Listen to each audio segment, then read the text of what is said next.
Hello friends, स्वागत है आप सभी का आपके अपने YouTube channel education world academy पर। और आज की इस वीडियो में हम एक नया टॉपिक सीखने वाले हैं।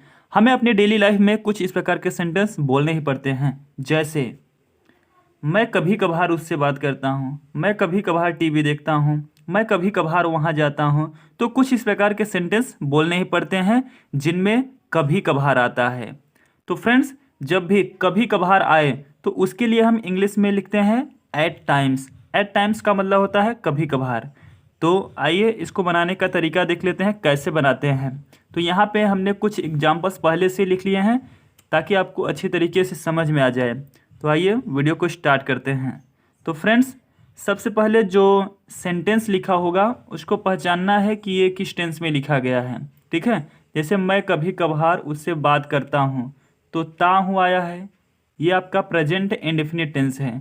तो जिस टेंस में रहेगा उसी टेंस में हम बना देंगे। तो मैं का क्या लिखेंगे, आई। अब बात करना क्या होता है, टॉक। अब उससे तो टू हर लिख देंगे।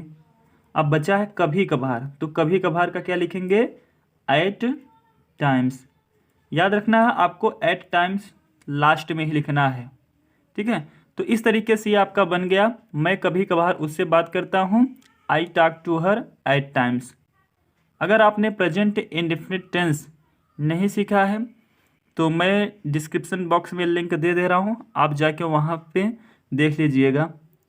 आइए अब एक और एग्जांपल समझते हैं। मैं कभी कभार टीवी देखता हूँ, तो मैं का लिखेंगे आई। अब टीवी देखने के लिए वॉच का प्रयोग करते हैं, वॉच। अब टीवी का टीवी।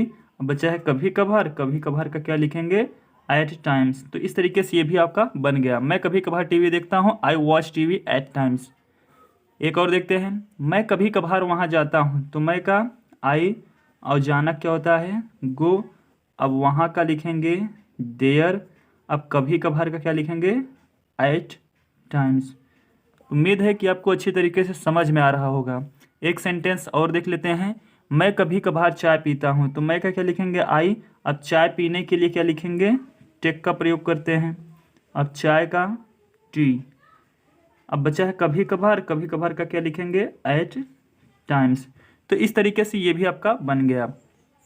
तो फ्रेंड्स, अगर आपको ये अच्छी तरीके से समझ में आया है तो एक सेंटेंस आपके लिए दे रहा हूँ, आपको कमेंट सेक्शन में जाना है, कमेंट करके बताना है कि इसका सही ट्रांसलेशन क्या होगा।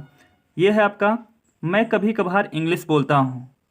तो फ्रेंड्स, अगर ये आपको अच्छी तरीके से समझ में आया तो वीडियो को लाइक कर दीजिएगा। अगर आप हमारे चैनल पर पहली बार विजिट कर रहे हैं तो चैनल को सब्सक्राइब कर लीजिएगा और इसी तरीके की इंग्लिश सीखते रहिए। और मिलते हैं किसी और नए टॉपिक के साथ। Till then take care, bye bye.